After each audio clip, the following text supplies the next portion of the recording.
Bonjour, vous écoutez Modeste Schwartz, les post-occidentaux parlent aux post-occidentaux.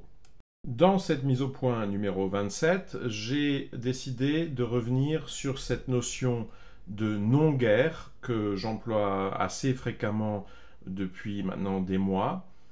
Je me suis récemment rendu compte qu'il était hautement nécessaire que je me montre plus pédagogique et que je fournisse des explications quant à cette notion. Ce qui me l'a fait comprendre, ce sont des questions et des remarques qui me sont venues, alors non pas sur Facebook, sur YouTube, même pas sur mon fil Telegram, dans des commentaires de mon fil Telegram public, qui est ouvert à tout un chacun, mais non, c'était des questions sur le fil privé, le fil Telegram privé, qui est réservé aux post-occidentaux éminents, c'est-à-dire aux abonnés annuels de mon blog Substack, qui sont donc quand même pour la plupart des gens qui me suivent depuis certains la création de ce blog il y a 6 mois, mais pour beaucoup d'entre eux déjà avant, qui en principe m'ont beaucoup lu. Malgré tout, visiblement, pour certains, cette notion de non-guerre reste encore énigmatique.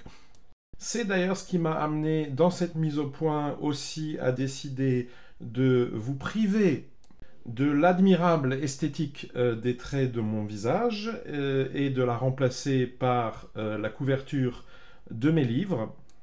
Façon aussi de vous rappeler qu'une lecture plus attentive de ces livres, et notamment du plus récent, du troisième Covid, datant de l'été 2022, je rappelle que tous ces livres sont publiés aux éditions Culture et Racines, qu'une lecture attentive de ces livres, et puis aussi du quatrième qui ne fait plus partie de cette trilogie et que j'ai auto-publié sur mon blog Substack, qui s'intitule L'après-Covid, devrait aussi faciliter la compréhension de cette notion qui certes n'y figure pas, hein, j'ai commencé à l'employer après l'écriture de Covid, mais disons que ça devrait quand même vous fournir un arrière-fond.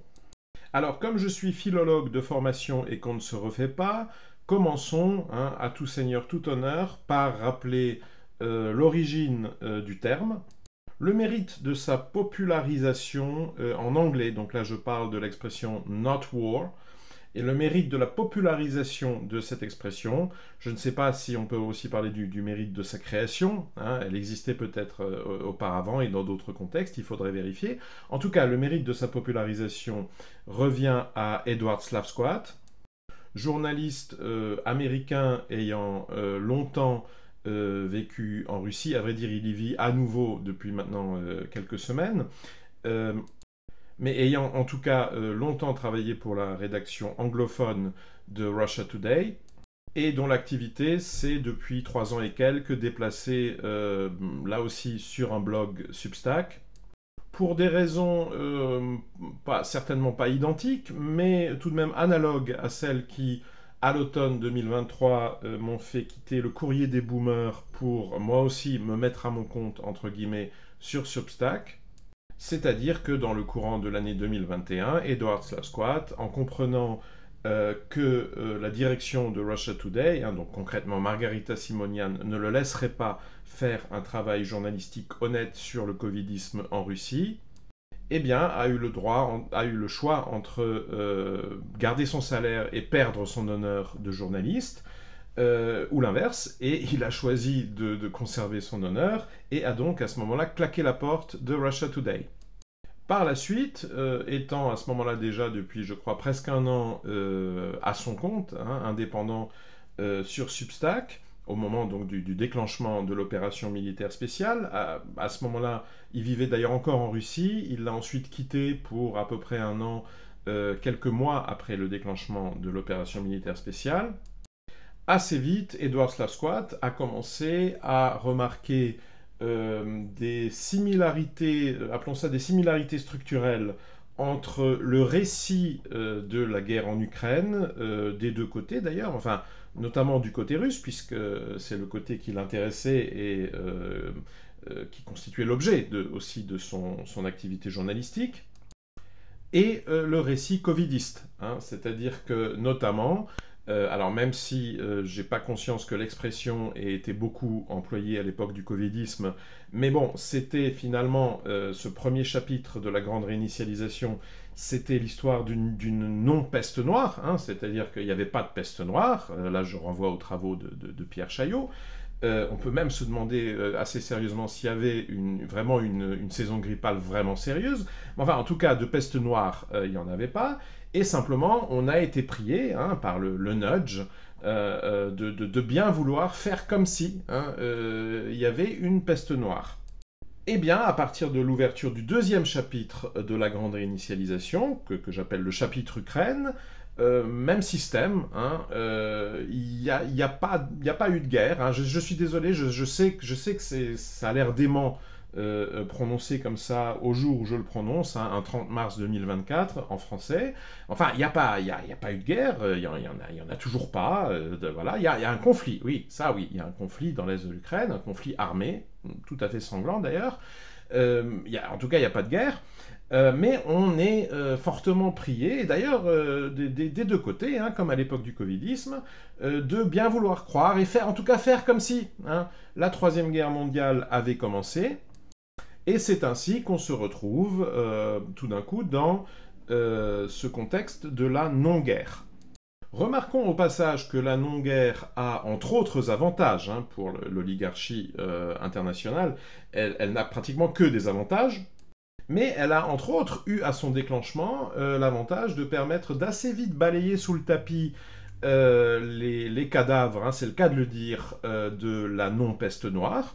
Hein, vous vous souvenez peut-être que début 2022, notamment, mais pas seulement, notamment au Canada, hein, notamment à Ottawa, ça bougeait pas mal, hein, il y avait quand même pas mal de mangeurs inutiles qui commençaient à se poser des questions. Et d'ailleurs aussi en Russie, hein, ça on a tendance à l'oublier ou à l'ignorer volontairement, mais la situation était peut-être pas aussi aiguë. Enfin, il y avait aussi pas mal, on posait pas mal de questions hein, qu'on n'était pas censé poser. Et puis, voilà Tipa qu'on se retrouve, qu'on passe de la non-peste noire à la non-guerre.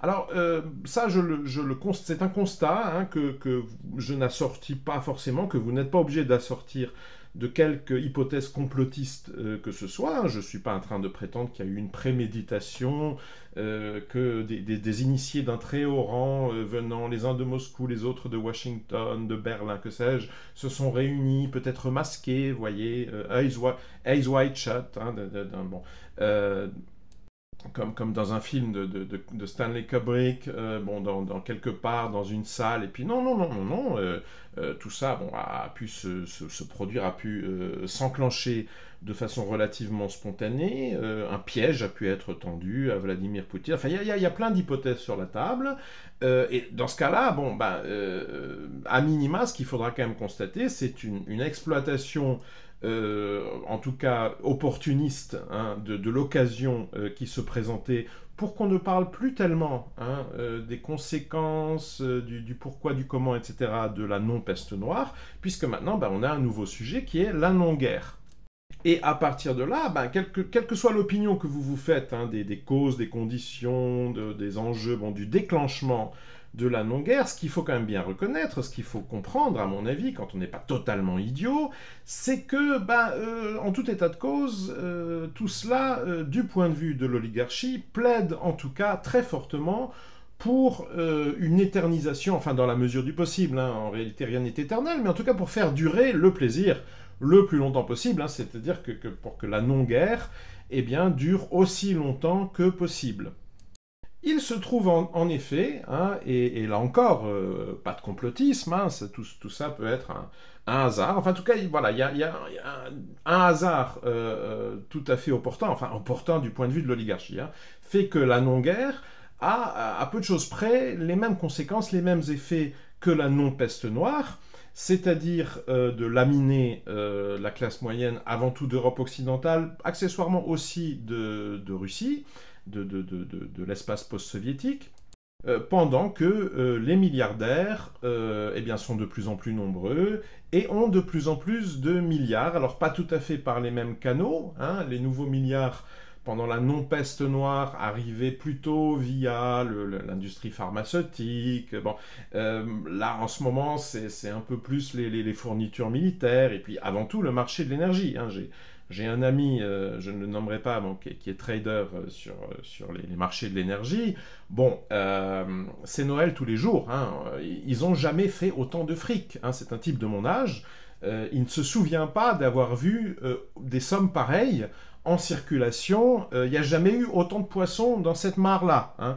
Donc bon, si vous avez la moindre impression que ces gens-là, hein, et ces gens-là, c'est beaucoup de monde, hein, c'est pas que mon pote, les traders autour de lui sur cette place, non, non, non, c'est en règle générale les très riches de la planète. Hein. Si vous avez la moindre, et d'ailleurs, indépendamment de la section, vous voyez, départementale, hein, Amérique, Europe, Russie, voilà, bon, si vous avez l'impression que ces gens-là ont le moindre intérêt, la moindre envie que ce truc-là dans l'est de l'Ukraine prenne fin, ou qui serait un petit peu pressé, hein, de mettre un terme à ce truc-là, bon, franchement, vous mettez le doigt dans l'œil. Hein.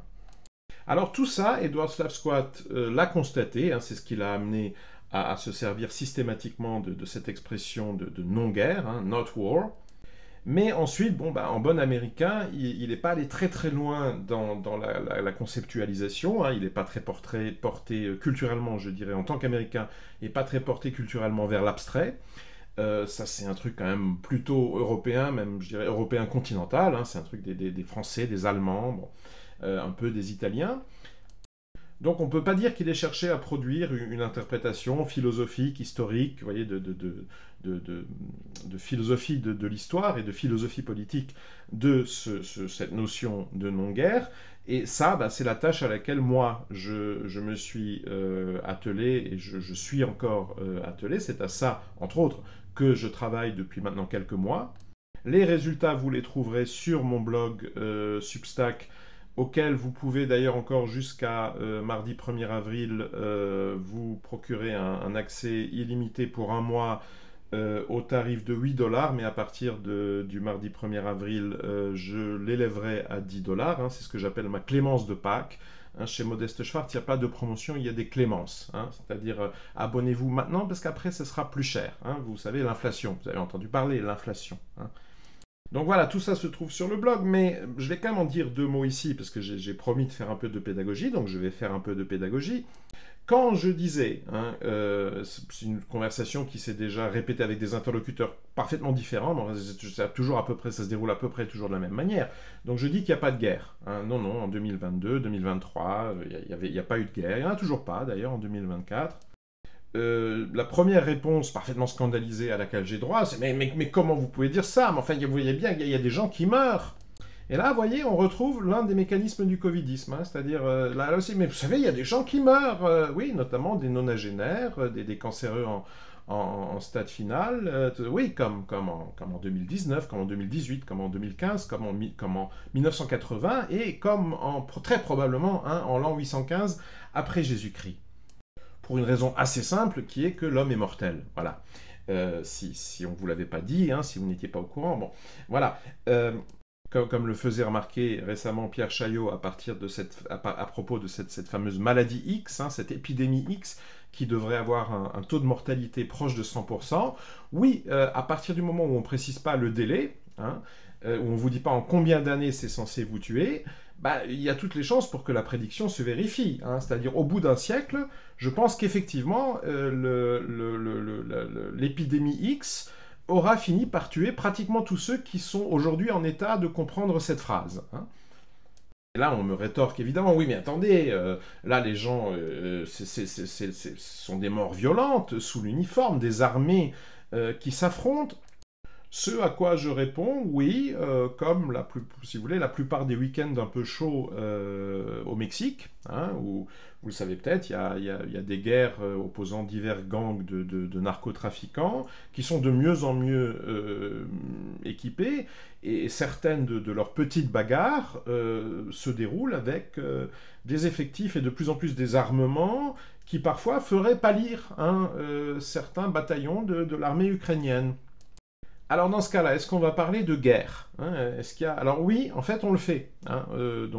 Objectivement, là encore, le philologue en moi doit constater que oui, oui, du point de vue de l'usage lexical, hein, de ces mots, guerre, war en anglais, guerra en espagnol, oui, on parle de guerre des gangs, de guerre de la drogue, etc. Bon, ben, si vous avez un peu de jugeote, vous vous rendrez immédiatement compte que ça revient à terriblement galvauder la notion de guerre, hein, puisque si on suit cette logique, finalement, la notion de guerre va devenir synonyme de la notion de violence. Alors, dans le meilleur des cas, pour essayer de conserver une utilité, hein, à ce terme, pour qu'il y ait une raison d'avoir deux mots, hein, violence et guerre, bon, bah, on dira que c'est peut-être une question de degré, hein. Alors, quand c'est parfaitement individuel, vous voyez, le crime passionnel, etc., bon, on parlera peut-être plutôt de violence, et puis à partir du moment où ça se fait un peu en groupe, hein, et avant tout, quand ça débouche quand même sur quand ça a des conséquences létales, hein, quand on laisse des gens sur le pavé, bon, bah, on commencera à parler de guerre. Mais du coup, effectivement, la guerre, bah, ça va pouvoir être, vous voyez, la petite guerre de dealers, hein, une quinzaine de bonhommes contre 25, et puis avec une bataille qui fait 3 victimes, peut-être, comme on en voit maintenant, hein, paraît-il, dans les quartiers nord de certaines villes du midi de la France. Eh bien, euh, et ça, finalement, c'est aussi un peu ce qu'on appelait la guerre au Moyen Âge, hein, où souvent, effectivement, les effectifs et le taux de mortalité n'étaient pas si loin, hein, de ces accrochages entre dealers. Voilà. Alors, vous conviendrez, je pense, qu'entre ces trucs-là, hein, qu'on parle du Moyen-Âge européen ou euh, des rivalités mafieuses, bon, entre ces trucs-là et Stalingrad, il y a quand même une petite différence, hein. Et ce que pour ma part, je soutiens, j'affirme, c'est que cette différence n'est pas seulement quantitative, hein, c'est aussi une différence qualitative, une différence conceptuelle.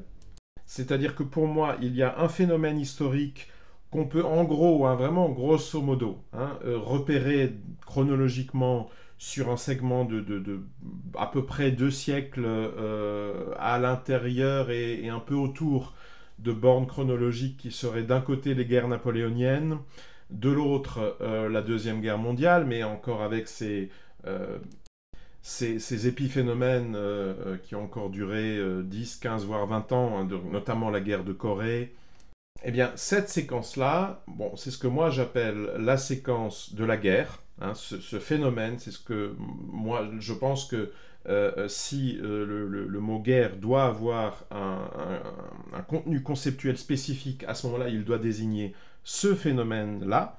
Et la guerre, en quoi est-ce qu'elle est qualitativement essentiellement guerre, c'est-à-dire autre chose que les diverses formes de violence collective observées au cours de l'histoire humaine? Eh bien, parce que la guerre, ça oppose des États-nations.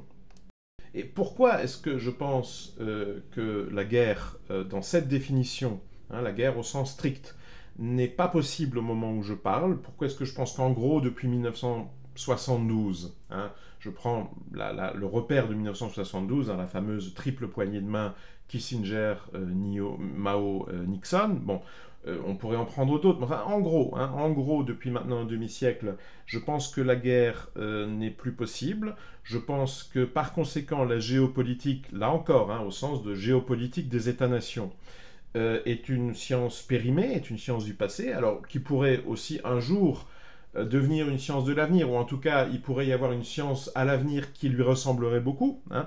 Donc il se peut qu'on soit dans une sorte de parenthèse, que la logique de la guerre et la logique de la géopolitique soient simplement pour l'instant neutralisées, mais en tout cas, on y est dans la parenthèse, hein, c'est-à-dire, et je ne la vois absolument pas se refermer ni cette année, ni au cours de cette décennie, ni peut-être même d'ailleurs au cours de ce 21e siècle. Et pourquoi est-ce qu'il n'y a pas de guerre? Pourquoi est-ce qu'il n'y a pas de géopolitique? Eh bien parce qu'il n'y a pas d'État-nation. Et ça, c'est un constat que ça en surprendra beaucoup. Moi, j'affirme avoir en commun ce constat avec un des penseurs les plus suivis, hein, de ces jours, de ces semaines, hein, avec l'Institut du peuple, Emmanuel Todd. Alors simplement, Emmanuel Todd, c'est quelqu'un qui a envie de vendre des exemplaires. Hein, on n'est pas publié chez Gallimard pour faire de l'édition confidentielle ensuite. Hein. Bon, donc bon, bah, il pigeonne. Hein, et pour pigeonner, il va pas au bout de ses idées. Bon, bah, moi, vous voyez, étant un peu plus frugal, hein, je vis de ce que mes abonnés veulent bien me virer. Bon, c'est pas beaucoup. Mais du coup, en revanche, je peux aller au bout de mes idées et j'aurais envie de dire finalement au bout de celles de Todd. Hein. Puisque Todd, dans sa défaite de l'Occident, dit mot pour mot pratiquement, hein, remarque lui aussi que à l'Ouest, en tout cas, il n'y a plus d'État-nation.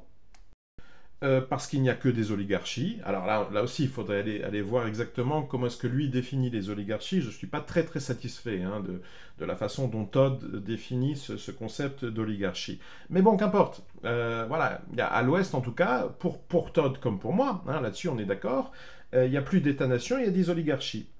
Alors là où nos chemins vont se séparer, c'est que par ailleurs, Todd fait en revanche, comme une grande partie de l'intelligentsia dissidente, hein, de la droite de l'Occident historique actuel, il fait semblant de croire qu'en revanche, en dehors de cet Occident historique, donc dans ce que moi j'appelle l'Occident pigmenté, hein, en Chine, en Russie, en Inde, en Afrique du Sud, allez savoir, bon, que là-bas il y aurait des États-nations fonctionnels, sains, jeunes, plein de tonus, vous voyez. Alors moi, je les vois absolument pas. Hein. Je ne sais pas où il les a croisés ou quel télescope il utilise. Moi, je vois là-bas aussi des oligarchies, d'ailleurs encore beaucoup plus décomplexées hein, que l'oligarchie occidentale. Je vois des régimes despotiques régnant sur des sociétés, pour l'instant en tout cas, à peu près apathiques et à peu près amorphes, hein, qui n'ont jamais fait leur révolution bourgeoise, où par conséquent le concept même de citoyen n'a en réalité aucun sens. Ce qui fait d'ailleurs que contrairement aux idéalistes, à ce que j'appelle les néo-trotskistes, vous voyez, les gens de la tendance George Soros, etc., les russophobes, les poutinophobe, etc., moi quand je parle de ces despotismes asiatiques, je n'associe à cela aucun jugement moral, aucune animosité. Hein. Oui, ce que j'appelle l'Occident pigmenté est gouverné par des despotes, hein, pour le compte d'oligarchies, mais enfin, j'allais dire, c'est le stade historique que cette partie du monde a atteint. Hein. C'est-à-dire que si demain vous n'aviez pas Xi Jinping, Vladimir Poutine, Narendra Modi, bon, ben, vous auriez les mêmes, mais portant un autre nom, ayant éventuellement un autre visage. Enfin, bon, voilà, ils ne risquent pas, à mon avis pour l'instant, d'être remplacés par quelque chose de structurellement très différent. Ou alors, ça demanderait préalablement des révolutions affectant en profondeur hein, le tissu socioculturel de ces sociétés. Hein. Ça supposerait qu'en quelque sorte, elles rattrapent tout le retard hein, en termes d'histoire révolutionnaire qu'elles ont par rapport à leur modèle qui, hein, comme Soriano le rappelait très bien dans cet article de Marianne, qui est l'Occident historique, hein, bon, avant tout l'Europe de l'Ouest. Ça supposerait là en revanche des niveaux de violence, parce que vous voyez, si ces leaders hein, que je viens de mentionner devaient être remplacés dans un futur proche, bon, ça se ferait au terme de putsch, faisant probablement, aller dans le pire des cas, quelques milliers ou quelques dizaines de milliers de morts. Bon, s'il fallait en revanche que par exemple la société russe rattrape son retard révolutionnaire, hein, c'est-à-dire en fait vive sa révolution bourgeoise, alors là, je dirais qu'on pourrait en revanche s'attendre à des niveaux de violence, en comparaison desquels même le stalinisme, vous voyez, finalement, rétrospectivement, on aurait tendance à trouver que c'était un peu mignon et un peu naïf. Donc voilà, pas d'État-nation à l'ouest, pas d'État-nation à l'est, et par conséquent, pas de géopolitique. Hein. C'est-à-dire la guerre, oui d'accord, mais enfin, il faudrait qu'il y ait des entités insusceptibles de se faire la guerre, c'est-à-dire des États-nations. Il n'y en a pas, donc il y a des conflits. Hein. Et tout cela nous fait entrer dans une ère qui... Alors, ça n'est pas un retour hein, dans le passé, je sais que l'histoire ne repasse pas les plats, hein, mais il y a tout de même des analogies.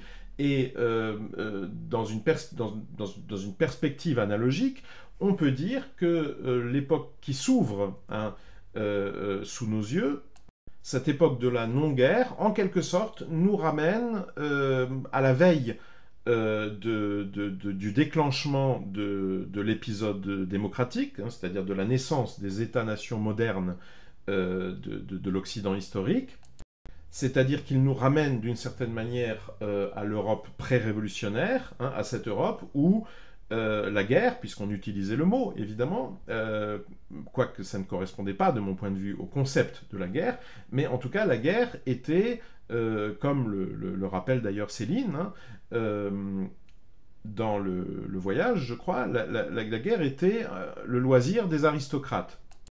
Alors, est-ce un retour au Moyen-Âge? Non, parce qu'au Moyen-Âge, les aristocrates avaient, je dirais, l'élégance, très très souvent, de la faire eux-mêmes, la guerre. Hein. Alors, avec certes des valets, des auxiliaires, et de plus en plus, hein, relisez Duby, la bataille de Bouvines, bien.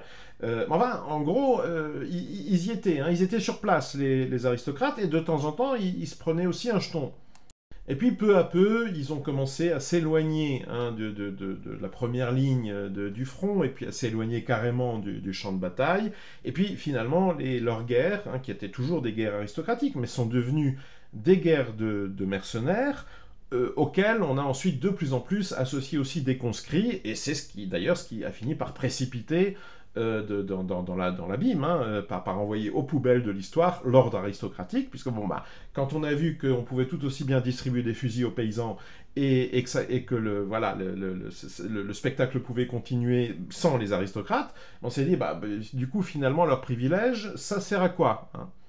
Et à ce moment-là, on était prêt pour le moment révolutionnaire, on était prêt pour ce que j'appelle la naissance du Troisième Occident. Et moi, je dirais que l'époque qu'on vit actuellement, elle ressemble plutôt à cet ancien régime tardif, hein, c'est-à-dire à une sorte de société aristocratique, mais qui, paradoxalement, hein, puisque cet univers davosien dans lequel on vit, bon, d'une certaine manière, vient de naître. Hein. Si on date par exemple sa naissance à 1972, hein, à la poignée de main de Pékin, bon, il a juste un peu plus de 50 ans. Et pourtant, il ressemble finalement beaucoup plus à l'Ancien Régime, mais des toutes dernières décennies de l'Ancien Régime en Europe. Alors, une manière de modéliser ça historiquement serait de dire que en ce moment, on avance peut-être d'une certaine façon à reculons. Hein. C'est-à-dire que le nouvel Ancien Régime, d'une certaine manière, commence là où l'Ancien Régime précédent avait fini. Alors, est-ce que ça voudrait dire qu'au bout d'un certain temps, on devrait assister à une rebrutalisation des élites, hein, c'est-à-dire que les oligarques devraient réapparaître sur les champs de bataille, ou en tout cas assumer un mode de vie dans lequel le risque physique, hein, la mise en danger de sa propre vie redevient un motif fréquent, voire quotidien. En d'autres termes, est-ce que l'actuelle oligarchie est capable de se transformer en aristocratie fonctionnelle? Bon, ça, je pense que c'est une question très intéressante pour l'avenir. Je ne suis d'ailleurs probablement pas le seul à être conscient de l'importance de cette question, et je pense d'ailleurs que c'est cette conscience qui explique entre autres la fascination qu'éprouve, dit-on, hein, je le tiens de gens bien informés, qu'éprouve la Macronie pour le système poutinien. Hein, c'est-à-dire que quand, depuis Renaissance, on regarde comment fonctionne Russie unie, hein, et l'État profond russe, il paraît qu'on salive, hein, il paraît qu'on est très envieux, parce qu'on constate un certain retard technologique, hein, dans l'ingénierie sociale, hein, et que c'est très frustrant. Hein, effectivement, c'est très frustrant d'avoir encore à se coltiner un Mélenchon, alors qu'on pourrait avoir un Zyuganov. Voilà, donc il y a quand même, hein, dans la Macronie, dans le CAC 40, voilà, il y a quand même cette impression que à Moscou, ça marche mieux. Et effectivement, techniquement, si vous voulez, je dirais, hein, si j'étais moi aussi un ingénieur social, je dirais qu'effectivement, ça marche mieux, oui. Ah, simplement, il y a un détail, hein, c'est comme toujours, hein, bon, vous savez, le diable qui se cache dans les détails. Bon, c'est que de temps en temps, quand même, hein, et même, hein, de plus en plus souvent, en fait, il y a un oligarque qui va finir par être victime vous savez, de ces accidents gravitationnels, hein, donc qui viennent du fait que les immeubles ont trop d'étages, que le béton est trop dur, que les fenêtres sont trop perméables, hein, notamment perméables au corps des oligarques. Et là, tout d'un coup, vous voyez, avortement érectif, hein, l'enthousiasme se courbe. Hein, bon, tout d'un coup, voilà, les oligarchies occidentales se mettent à moins rêver, hein, de modèles russes, de modèles chinois, parce que, bah, voilà, hein, la dureté du béton, hein, quand on reprend contact avec lui au bout d'une chute de 26 étages. Voilà, je pense avoir déjà été assez long, voire trop long, donc je réserverai à une autre vidéo ou à un autre podcast les questions que j'allais poser. Parce que bon, bah moi je viens de faire, hein, une proposition théorique. Hein, j'émets une hypothèse, hein, l'hypothèse de la non-guerre, hein, et l'hypothèse de l'anachronisme de ce paradigme géopolitique. Bon, la plupart de mes contemporains, actuellement, francophones et autres, bon, refusent cette hypothèse, ça leur semble aller contre le bon sens. Eux, ils sont persuadés qu'on est en guerre, ou qu'on va bientôt l'être, ou qu'il y a des gens qui le sont. Vous voyez, alors l'OTAN et la Russie, par exemple. Oui, mais attendez, l'OTAN en fait partie, donc on est en guerre aussi. Ou non, non, c'est l'OTAN, mais c'est pas l'OTAN. Enfin, c'est bon. Donc, ok. Alors, bon, simplement, moi, je veux bien, hein, je respecte. Là, bon, ils ont leur propre hypothèse. Alors, simplement, j'aurais un certain nombre de questions. Alors, un certain nombre de phénomènes dont je serais curieux de voir comment eux, dans le cadre de leur hypothèse à eux, hein, les expliquent. Et bon, c'est juste que ça serait un peu long, donc je ferai un deuxième volet. Hein, voilà, il y aura une partie B. Et d'ici là, hein, je vous dis comme d'habitude, circulez, il n'y a rien à voir.